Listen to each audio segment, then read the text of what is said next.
오늘 우리에게 주시는 하나님의 말씀 시편에서 보도록 하겠습니다. 시편 119편 161절에서 168절까지의 말씀입니다.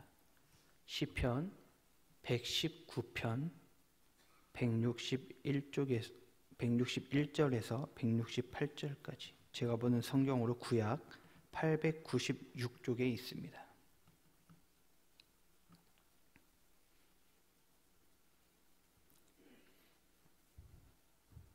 우리 한 목소리로 다 같이 읽도록 하겠습니다. 고관들이 거짓으로 나를 핍박하오나 나의 마음은 주의 말씀만 경외하나이다. 사람이 많은 탈취물을 얻은 것처럼 나는 주의 말씀을 즐거워하나이다. 나는 거짓을 미워하며 싫어하고 주의 율법을 사랑하나이다. 주의 의로운 규례들로 말미암아 내가 하루 7번씩 주를 찬양하나이다. 주의 법을 사랑하는 자에게는 큰 평안이 있으니 그들에게 장애물이 없으리이다. 여호와여, 내가 주의 구원을 바라며 주의 계명들을 행하였나이다. 내 영혼이 주의 증거들을 지켰사오며 내가 이를 지극히 사랑하나이다. 내가 주의 법도들과 증거들을 지켰사오니 나의 모든 행위가 주 앞에 있음이니이다. 아멘. 우리는 항상 하나님 말씀 앞에서 살아가는 존재입니다. 우리가 좋든 싫든 항상 하나님의 말씀은 존재하고 그 앞에 우리는 서 있는 것이죠. 그렇다면 이 말씀을 대하는 우리 그리스도인들의 자세는 과연 어떤 자세이어야 할까요? 또 어떤 마음가짐이 우리 안에 있을까요? 사실 모든 사람들이 하나님의 말씀을 대하면서 기쁘다, 즐겁다 이렇게만 있는 분은 이렇게만 있진 않을 겁니다. 세 가지로 좀 분류할 수 있는데요. 첫 번째는요, 하나님의 말씀을 부담스러워하는 사람이 있습니다. 이 말씀 어떻게든 지켜야 되는데 어떻게 하지? 하면서 뭔가 내가 이거를 해야 돼요. 열심히 이걸 지켜내려고 하다 보니까 노력하고 내 힘으로 하려다 보니까 이 말씀이 부담으로 다가오는 사람이 있습니다. 또 어떤 사람은 이 말씀을요 기뻐하는 사람이 있습니다. 하나님의 말씀을 보고 읽고 이 말씀대로 살아가는 게 너무나 기쁩니다. 또는 하나님의 말씀대로 살지 못해서요 힘들고 회개할 때에도요 그럼에도 불구하고 하나님이 말씀 가운데 나를 이 말씀을 지키지 못하고 살아가는 죄를 범하는 나를 여전히 용서하시는 하나님의 말씀이 여기 있구나 하면서 기뻐하는 그런 사람이 있어요. 어떤 상황 가운데서도 말씀을 대할 때에 기뻐하는 것이죠. 마지막으로 세 번째는 이런 사람이 있습니다. 하나님의 말씀이 있지만 그 말씀과 전혀 무관한 사람입니다. 전혀 신경 쓰지 않아요. 하나님의 말씀이 어떻든 내 생각이 곧 법이다. 하나님이 이렇게 말씀하셔서 이렇게 말씀하셨지만 내가 사는 대로 사는 거지. 이렇게 사는 사람이 있습니다. 복음을 선포하고 회개를 촉구하는 어떠한 말에도 전혀 귀 기울이지 않고 깨닫는 바도 없고 그렇게 살아가는 사람이 있습니다. 우리 성도님들은 어떤 부류에 속하는 분이신가요? 하나님의 말씀을 어떻게 해선 지키려고 내 노력을 하다 보니까 부담이 되나요? 아니면 하나님의 말씀이 너무나 달고 너무나 기쁘고 너무나 맛있고 또는 전혀 하나님의 말씀이 나랑 상관없다라는 식으로 살아가고 있습니까? 오늘 말씀을 보면요 시편 기자는 하나님의 말씀을 기뻐하는 사람이었음을 알 수 있습니다. 162절에 보면 이렇게 나오죠. 사람이 많은 탈취물을 얻은 것처럼 나는 주의 말씀을 즐거워하나이다. 탈취물이란 무엇인가요? 전쟁에서 승리하고 얻은 전리품이 탈취물이죠. 이 전리품을 획득한다는 것은요 아주 큰 기쁨을 내포하고 있는 것입니다. 왜요? 내가 승리했으니까. 내가 이겼고 더 이상 나를 위협하는 적이 없고 그리고 나는 이 전쟁을 통해서 나는 구원을 받았기 때문에 이 전리품은요 상당히 기쁨이 되는 것이고 그 기쁨을 확증하는 물건 중에 하나라고 할 수 있습니다. 그래서 하나님의 이 말씀을 즐거워하는 것이요, 마치 이 시편 기자는 전쟁에 참여한 이 용사들이 전쟁에 승리한 것처럼 기뻐한다. 나는 이 탈취물을 얻은 이 전쟁에서 승리한 용사들처럼 이 말씀을 기뻐하고, 이 말씀이 내 기쁨의 원동력이 되고, 이 말씀이 확증이 된다, 내 기쁨의 확신이 된다라고 이야기하는 것입니다. 시편 기자의 이 기쁨은요, 세상 기준에 맞춰져 있지 않습니다. 우리는 살아갈 때 기쁨이 어디에 맞춰져 있습니까?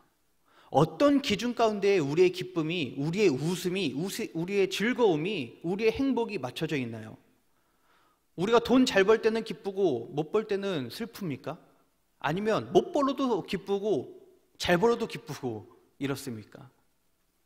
자녀가 잘 돼야지 기쁘고 자녀가 안 되면 슬프고, 자녀들 입장에서는 대학 잘 들어가면 기쁘고 떨어지면 슬프고, 이런 상황이 옳을까요? 우리는요, 진정으로 기뻐할 수 있는 이유는 말씀이 있기 때문에 기뻐할 수 있습니다. 우리의 기쁨의 기준은요, 세상의 기준에 맞춰져서는 안 된다는 것이죠. 하나님의 말씀에 맞춰져야 된다는 것입니다. 하나님의 말씀이 있기 때문에 내가 대학 들어져도 그래, 나 기뻐할 수 있어. 우리 가정이 조금 어려워도 그래, 기뻐할 수 있어. 나에게 질병이 있어도 그래, 하나님의 말씀이 있으니 나는 기뻐할 수 있어. 나는 이 기쁨을 전쟁에서 승리한 그 용사처럼 쟁취할 수 있어. 탈취물을 얻은 것처럼 우리는 기쁨을 쟁취할 수 있는 것입니다. 왜요? 말씀이 있기 때문에 그렇습니다. 또 이 시편 기자는요, 말씀을 그저 기뻐하는 것으로 그치지 않습니다. 어떻게 이야기하냐면 163절에 이렇게 말합니다. 나는 거짓을 미워하며 싫어하고 주의 율법을 사랑하나이다. 165절에서도 이렇게 이야기합니다. 주의 법을 사랑하는 자에게 큰 평안이 있으니. 167절도 한번 볼게요. 167절 맨 마지막에 지극히 사랑하나이다. 말씀을 사랑한대요. 하나님의 말씀을 사랑한다고 몇 번이나 지금 고백하고 있는 것입니다. 이 시편 기자에게 있어서 하나님의 말씀은 어떤 부담, 내가 반드시 지켜야 되는, 내가 노력해서 내 힘으로 지켜야 되는 어떤 장애물과 같은, 족쇄 같은 그런 것이 아니었습니다. 오히려 이 시편 기자에게는요, 하나님의 법을 사랑하는 자에게 이 평안이 있다, 장애물이 없다, 이렇게 고백하고 있습니다. 그러니까요, 하나님의 말씀을 사랑하면요, 그것이 어떤 상황일지라도 장애물이 되지 않습니다.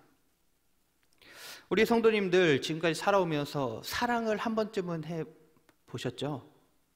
네, 그러니까 자녀들도 있고 또 결혼도 하시고 이렇게 사시는 거 아니겠습니까? 사랑 없이 결혼을 하진 않습니다. 사랑 없이 결혼을 하면 그건 계약이죠. 우리는 사랑함으로써 결혼도 하고, 사랑하기 때문에 이것도 해주고 저것도 해주고, 사랑하기 때문에 나의 것을 헌신하고, 나의 살을 도려내고, 나의 뼈를 깎고, 그렇게 상대방에게 맞춰가고, 또 사랑하기 때문에 그 사람과 함께 있으면 우리는 평안을 누립니다. 똑같습니다. 이 시편 기자가요, 하나님의 말씀을 너무나 사랑하니까요, 그런 상황이 있는 거예요. 하나님의 말씀과 같이 있는 게 너무나 즐겁다. 하나님의 말씀을 위하여서 내 살점이 도려내지고 내 뼈가 깎여지는 것이 오히려 기쁨이 된다. 하나님의 말씀을 사랑하니 이 말씀을 지키는 것이 족쇄가 아니라, 장애물이 아니라, 이것은 함께하는, 하나님과 함께하는 기쁨이 된다. 이렇게 고백을 하는 것입니다. 하나님의 말씀은 우리에게 장애물이 되지 않습니다. 그 말씀을 믿고 구원받은 사람이 세상에서 그리스도인임을 드러내며 살아가는 것이 아무런 거리낌이 없어야 되겠죠. 그런데 요즘 시대는 어떻습니까? 그리스도인임을 드러내고 살아가는 게요, 참 쉽지 않은 시대인 것 같습니다. 특히 코로나로 인해서 많은 교회가 또 질타를 받은 경우도 많았기 때문에 더욱더 이 교회에 대한 신뢰는 많이 떨어져 있는 것이죠. 요즘 청년들, 젊은 사람들 사이에서는요, 너 아직도 교회 다녀? 이런 이야기가 나오기도 한답니다. 그만큼 이제 교회의 신뢰도가 떨어지다 보니까 이제 그거 더 이상 소망 없어, 이런 식인 거죠. 하나님의 말씀을 말하지만 그 삶은요, 하나님의 말씀을 사랑하는 삶이 아니기 때문에 어떻게 보면 우리가 나 그리스도인이야 자신 있게 이야기하지 못하는 상황도 있을 것 같습니다. 우리가 그리스도인임을 드러내기가 참 부끄러운 상황들이 생기게 되는 것이죠. 어떨 때는 손해보지 않기 위해서 그리스도인임을 숨기는 경우도 있습니다. 기독교에 대한 신뢰를 잃은 사람이 있는 반면 아직도 기독교에 대한 기대를 가지고 있는 사람들도 있습니다. 그러다 보니까 뭔가 더 윤리적, 도덕적, 깨끗하게 살고 남들과 다르게 살아야 하는 부담감을 갖게 되는 그런 모습도 있겠죠. 그래서 우리에게 오는 손해들, 피해들이 있다라는 것입니다. 그래서 하나님의 말씀을 기뻐하지 않고 사랑하지 않는 사람은 하나님의 말씀이 장애물이 됩니다. 부담이 됩니다. 세상에서 하나님의 말씀을 온전히 드러내지 않고 하나님의 자녀다운 삶을 살지 않게 되죠. 왜요? 하나님의 말씀을 기뻐하지 않고 사랑하지 않으니까. 여전히 하나님과 사랑의 관계가 아닌 어떤 주인과 종의 어떤 그런 계약 관계로만 인식을 하기 때문에 이것은 말씀은 기쁨이 아니라 족쇄가 되는 것입니다. 그러다 보니 세상의 인식을 더욱더 신경 쓰며 내 생각대로 살려고 하게 되는 것입니다. 회피하는 것이죠. 말씀을 내려놓고 회피하고 핑계를 대고 멀리합니다. 그런데 오늘 시편 기자는 어떻게 합니까? 우리의 시대와 때로는 우리가 말씀을 대하는 태도와는 정반대입니다. 하나님의 법을 사랑하기 때문에, 하나님의 말씀을 사랑하기 때문에 시편 기자에게는 평안이 있다라고 고백합니다. 장애물이 없다라고 고백합니다. 비록 이런 세상이지만 기독교에 대한 신뢰가 떨어지고 부담스럽고 또한 기대감이 있는 그런 시대이지만 결국 하나님의 말씀이 있기 때문에 그 어떤 상황 가운데서도 기뻐할 수 있다라고 이야기하는 것입니다. 또한 이 하나님의 말씀만이 이 세상에서 나를 가장 자유롭게 할 수 있다라고 말하고 있습니다. 그래서 시편 기자는 이런 상황일수록 더욱더, 어떤 시대일수록 더욱더 이 말씀을 깊이 사랑하고 기쁨으로 지키며 나아가는 모습을 우리는 발견할 수 있습니다. 오늘 우리는 이 시편 기자의 말씀을 보면서 어떤 생각을 하십니까? 과연 나는 지금 하나님의 말씀을 사랑하고 있는가? 아니면 하나님의 말씀이 여전히 내 안에 부담으로만 다가오는가? 아니면 부담을 넘어서 이제 회피하고 있는가? 또는 우리가 그리스도인임을 이 세상 가운데서 기뻐하며 살아갈 수 있는가? 기뻐하며 내보일 수 있는가? 아니면 어떤 부담이 우리 안에 존재하고 있는가? 때로는 그리스도인임을 회피하며 살아가고 있는가? 이것을 우리는 고민해야 합니다. 그리고 내 안을 날마다 말씀을 비춰보면서 들여다봐야 합니다. 나는 어떤 사람이지? 하나님의 말씀 앞에 있는 나는 어떤 사람이지? 하나님의 말씀을 대하고 있는 나는 지금 어떠한 마음이지? 항상 이것을 생각하면서 우리는 나아가야 합니다. 그래서 하나님의 말씀이 우리를 올가매는 말씀이 아니라 우리를 자유케 하는 말씀이고, 우리에게 평안을 주는 말씀이고, 우리가 기뻐할 수밖에 없는 말씀이고, 우리가 날마다 사랑할 수밖에 없는 말씀이다. 이 고백을 하며 나아가는 우리 가족 공동체 성도님들 되기를 간절히 바랍니다. 기도하겠습니다. 하나님, 이 말씀을 기뻐하기 원합니다. 때로는 부담이 될 수 있겠죠. 때로는 회피하고 싶을 때도 있겠죠. 그러나 궁극적으로 우리가 말씀을 대할 때에 우리 안에 기쁨을 허락하여 주셔서 하나님과 관계 맺는 것이, 하나님의 말씀을 보는 것이, 하나님의 말씀을 듣는 것이 너무나 기쁘고, 또한 하나님의 말씀이 사랑스러운 우리의 신앙이, 우리의 마음이, 우리의 생각이 될 수 있도록 주님 인도하여 주시옵소서. 그래서 날마다 더욱더 깊이 주님과 교제하고 주님과 날마다 말씀을 통하여서 사랑을 나누는 우리 공동체가 될 수 있도록 주님 역사하여 주시옵소서. 이 모든 것들을 주께 맡기며 사랑이신 예수님의 이름으로 감사하며 기도하옵나이다. 아멘. 하늘에 계신 우리 아버지, 아버지의 이름을 거룩하게 하시며 아버지의 나라가 오게 하시며 아버지의 뜻이 하늘에서와 같이 땅에서도 이루어지게 하소서.